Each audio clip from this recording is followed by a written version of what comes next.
นเฮาชิลงมาได้เนี่ยตัวพันวะโอ้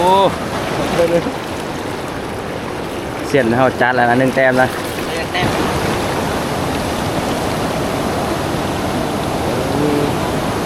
โอ้วันนี้วันนี้ได้หลายเลย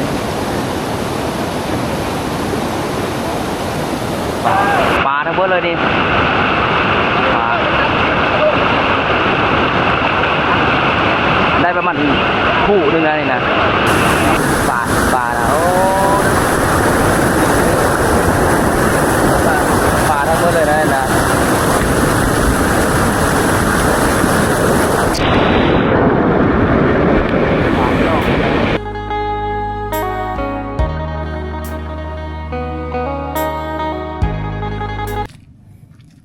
ครับทักทายสบายดีและสวัสดีพ่อแม่พี่น้องทุกท่านยินดีต้อนรับเข้าสู่ช่องบ่พรนอนหน้านะมื้อนี้บ่พรได้พาทุกคนไปตึงแห่ทุกคนไปตึงแห่กับบ่แม่นตึงแห่แถวบ้านบ่พรนะทุกคนมาอยู่บ้านดงนาขามพี่เชิงไก่จากบ้านบ่พรกับประมาณ 4-5 ลักนะทุกคนตอนนี้ค่อยกันได้มาเลยนะแต่ว่าค่อยได้ยางไปฝนตกเมื่อกี้ฝนตกแห้งเลยเฮ็ดให้ทางมันเปื้อนนะทุกคนนี่ทางไปกันยากเลยเอ้าเป็นยังไงก็ติดตามนะครับส้มบรรยากาศทุกคนว่าไปตึงแห่มื้อนี้มันสิมาหรือบ่มานะตอนนี้ก็ค่ำๆแล้วนะทุกคน5 โมงแล้วมาช่วงค่ำมากับเสี้ยนสมเนาะทุกคนไปทุกคนลุ้นไปนำกันนะมันสิมาหรือบ่มานะปกติเชอะเขามาอันนี้นะเขามาเอาตลอดนะป่ามันอยู่ในเขื่อนมันเป็นเขื่อนของชาวบ้านคันไว้นะทุกคนเขาเจ้าเฮ็ดเป็นทางความเซ่นะทุกคนมันเลยน้ำมันโตนแห้งเลยเฮ็ดให้ป่ามันเที่ยวป่ามันขึ้นลงนะละชาวบ้านล่ะเลยมาหาตอนนี้เขาใกล้ชิฮอดแล้วนะเขาได้มาเจอหมู่เขาเองนะนี่เบิ่งหน้าได้กว่าเห็นว่างามกันเฮ้ยเบิ่งหน้าได้กว่าสาวบรรยอนนะทุกคนสาวบรรยอนเพิ่นเดินทางมาไกลเลยนะ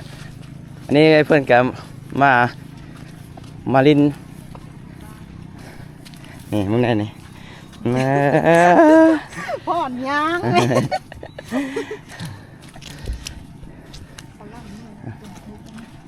ประตูขมือเลยเนาะป้าตะรถปานาบุญนะตอนนี้เฮากับฮอดแล้วนะนี่อันนี้มันเป็นเซ่นะทุกคนเป็นเซ่แล้วข้าเจ้าคันคนช่างมาบุญนี่เฮามากับเสี้ยนสมนะโอ้เฮามากับเสี้ยนสมเนาะสวัสดีทุกคนสวัสดีเด้อทุกคนเด้อตึงแหเป็นสิพาตึงแห่นะเอาเครื่องไว้แล้วก็สีได้ลงเลยนะทุกคนไปลุ้นไปทำกันนะว่าสีมานประมาณนะกำลังลงนะเมื่อวานนี้โอ้ข้าเจ้าได้หลายเลยนะทุกคนเดี๋ยวไปสิพาทุกคนเลยเบิ่งวิธีการเอาของข้าเจ้านะเขาโต้งเอานะนี่นะเขาแย้งโต้งเอาก็ได้นะผู้คนกระตึกเอาตึกจะดุ้งว่าโต้งเอาแย้งโต้งเอาเลยก็ได้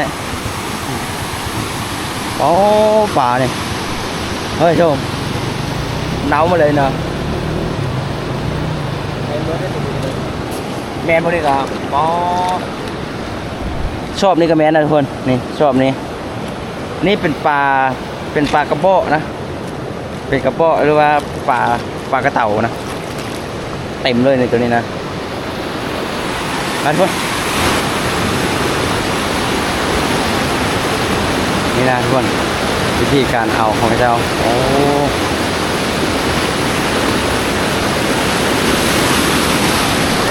อันนี้ก็ปลาทั้งหมดเลยนี่นะมีถังนี้ก็ปลาทั้งหมดเลยแต่ปลาไม่ใหญ่นะที่จะเอาได้เลย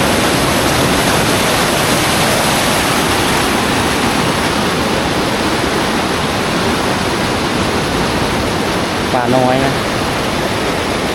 เอามือเห็ดไปได้มื้อนี้คนบ่จะหลายปานใดเพราะว่ามันค่ำเลยนะทุกคน พระเจ้าก็ได้เมื่อไปนำเลยเพราะว่าตอนนี้ก็5-6 โมงแล้วผู้เมื่อผู้ได้หลายแล้วก็เมื่อป่าหนาวป่าอย่างนั้นบรรยากาศนะสมบุญนะทุกคนเสียนเขาไปหอดใส่แล้วเพิ่งเช็ดจมมาเนี่ยปลาคลองให้เพิ่นก่อนปลาหลายแห้งนะทุกคนย้างมาแบบนี้นะเหยียบเอาเลยนะนี่ย้างไปนี่ตามตีตึกเลยนะพระเจ้ากำลังด่าโอ้วันแห่หรือว่าทอดแห่นะ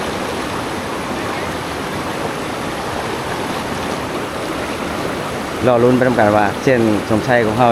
สิมาหรือประมาณแล้วตอนนี้ยังบ่ได้เชิญนะตอนนี้นะผู้ตึกอยู่ทั้งคุณนะปลาครับปลาโบใหญ่นะทุกคนเป็นปลากระบอกนะเป็นปลากระบอกน้อยนะเป็นยังไงได้ด้วยวะนี่นะนี่โอ้เขาจัดแล้วเขาจัดแล้ว1 แต้มจัดไป1 แต้มนะทุกคน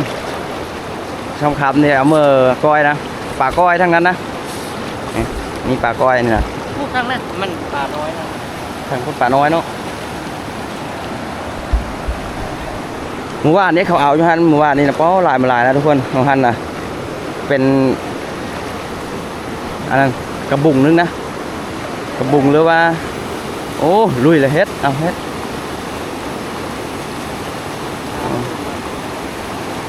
เห็นแล้วเนาะมันขึ้นมาดอกพลาบขึ้นมาเลยไปแล้วเอาเฮ็ด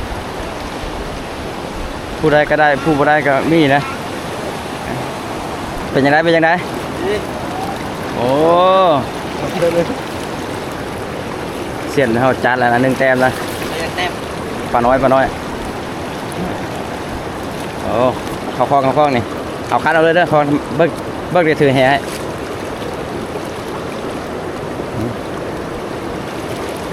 ใส่ถุงใส่ถุงทงโอ้ก้อยแต่กำลังจอนะเอาเฮ็ดเสียนเฮาชิลงมาได้เนี่ยตัวพันวะโอ้เบิ้งบาทนี้คักใช่ปะที่บาทบ่เอาแค่อย่างนะทุกคนมันจังกันนะมันโคตรง่ายนะ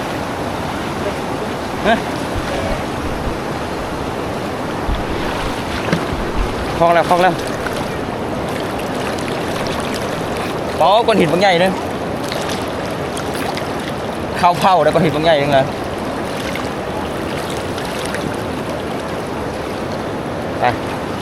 ไปปะเสียนให้โยนคนนี้เสียนเอา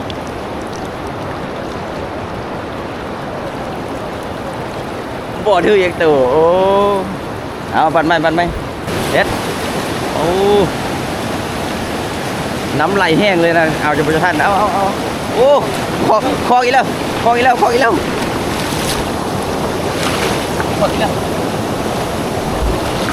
กคนน้ำแห้งนี่แห่ขาดเลยสิกับแห่ขาดเรากันนี่นะ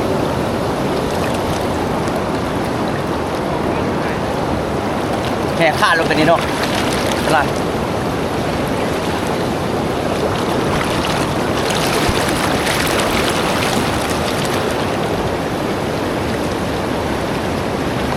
ได้ปะ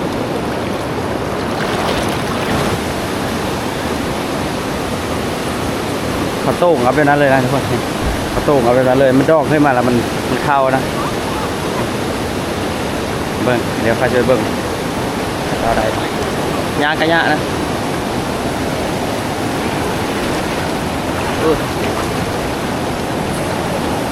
ยางเนี้ยที่ดินหลาย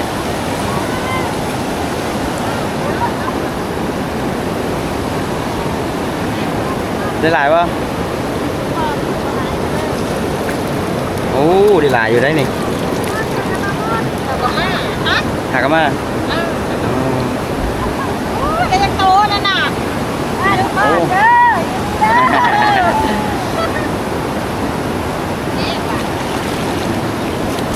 โอ้ทำดีกับโอเคแล้วลูกโอ้มาแถวบ้านนี้เอาหลอดซ้ำโอ้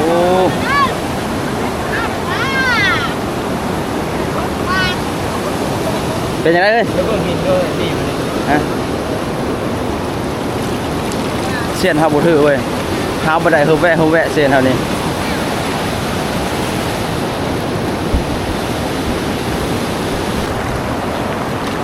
มานะ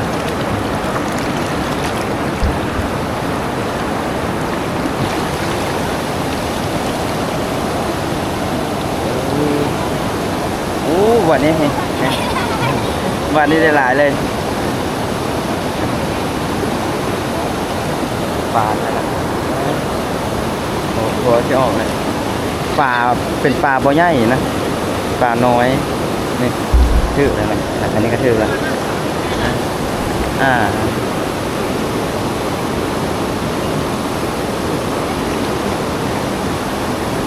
ถือแบบผู้บางคนก็ถือแบบเป็นปุ่มเลยนะทุกคนผู้บางคนก็4-5 โตแต่หลายบาทโฮมกันมันก็ได้หลายนะ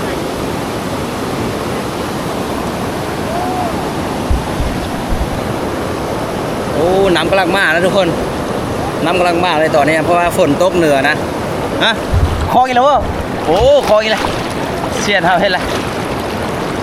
โอ้ก้อนดินพวกใหญ่ดึงเด็ดเดี๋ยวป่ะโบถือนะเสียนเท่านี้บัวจะลุงเขาเจ้านะทุกคนนี่ จะลุงเขาคืออะไรวะ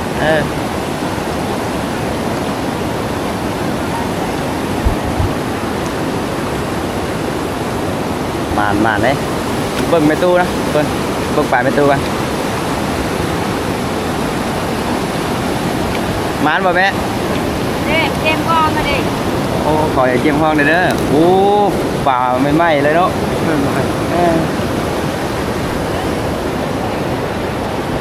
ได้นะจะลุงเจ้านะอยู่บนนั้นแหกเต็กนะทุกคนอยู่บนนั้นนะแหกเต็กถือนะ ปลานะปลาไม่ต้องนะปลาไม่ต้องปลาไม่ต้องนะ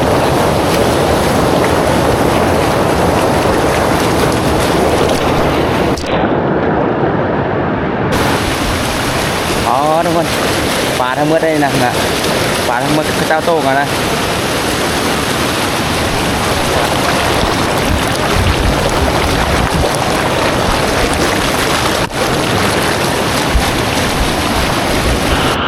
บรรยากาศช่วง6 โมงนะทุกคนตะเว้นใกล้จะตกดินนะ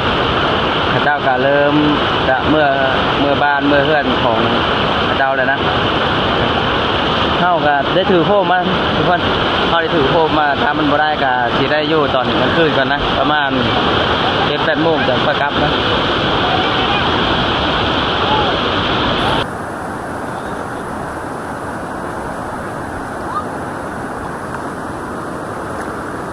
วิถีชีวิตของชาวบ้านนะทุกคนหาอยู่หากินตามธรรมชาติคนหลายอยู่ได้หลายอยู่แต่ว่ามันป่ามันหลายทุกคนมันบรับนะป่ามันหลายโบว่าจะเป็นบ้านนั้นบ้านนี้ก็ถ้าได้เข้าว่าป่าอยู่บนนั้นบนนี้มีแล้วแห่กันมาแล้วก็ถ้ามันบ่ได้แล้วก็มันบ่ได้ก็ข้าเจ้าก็สิได้เศร้าประมาณนี้นะมาถึงเรื่องของเธอแล้วมันบ่ได้แล้วก็พากันเมื่อฝนก็เริ่มตกมาแล้วนะทุกคนฝนเริ่มมาแล้วก็ใกล้สีมืดๆแหละหัวอยู่ในกองเห็นแจ้งคือไฟเห็นหรือเปล่านะใส่ไปแบบนี้เลยนะจะลงนะเป็นยังไงยางเบิร์นอยู่นี่นะฮะลงหลุมบ่ไป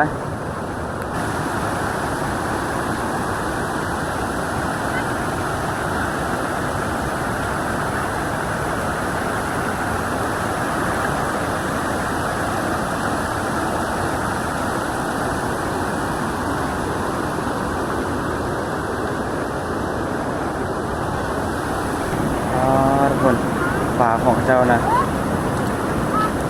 จนได้เอาใส่แยงนะเต็มแยงนึงเลยโอ้ป่าทั้งหมดเลยนะ าทุกคนเลยประมาณกระสอบหนึงนะ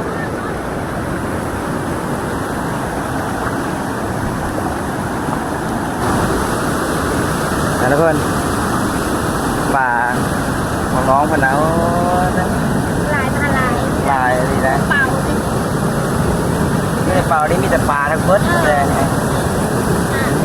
เป่าก็จะเป็นเป่าก็จะ อัน เป็น นี้มาตื้อมัดมือไปนะ แม่มัดมือจะเศร้า สาวๆคุณโน่ ถ้าคนนี้ จะกินข้าวกินน้ำอยู่พี่เลยนะทุกคน แม่สองวันจะนอนอยู่ที่เลย นอนพี่เลย เบิ้งเดี๋ยวฟ้าจะให้ทุกคนเบิ้งป่าตอนมันขึ้นนะป่ามันขึ้นเลยทุกคนป่านะโอ้ป่าทั้งหมดเลยนะ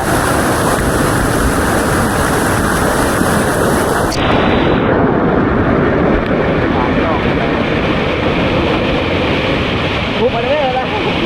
ป่าทั้งหมดเลยนะจนได้ซุกใส่ล้อนะทำเมื่อนะโคตรป่านะจนได้เอาใส่ล้อนี่ต้งเวลาเขาใส่โต้งมานี่ได้แล้วทุกคน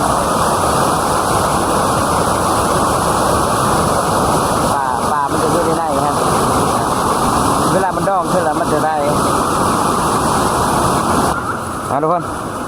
ตอนนี้เห่าบ่ได้ปลานะเห่าเลยซื้อเอา20,000ละ20,000กับประมาณ30 บาทนะทุกคนจำเป็นได้ซื้อเอามาหาปลาเอาปลาตัวมันสดๆเลยเด้อหาเลยเอา สดมีตัวบนสดตลอดที่มาตลอด ปลาข้าเจ้าได้หลายนะอันนี้มันน้องลำแขกเนาะโอ้เท่ากับหาซื้อปลาแล้วก็สิได้เดินทางกลับแล้วทุกคนนะฝนก็เริ่มตกน้ำเซ่ก็เริ่มลายขึ้นเลยนะนี่นะทุกคน20,000 กีบของเราอันนี้20,000 กีบประมาณ30 บาทนะ30 บาทก็ได้ลายอยู่นะ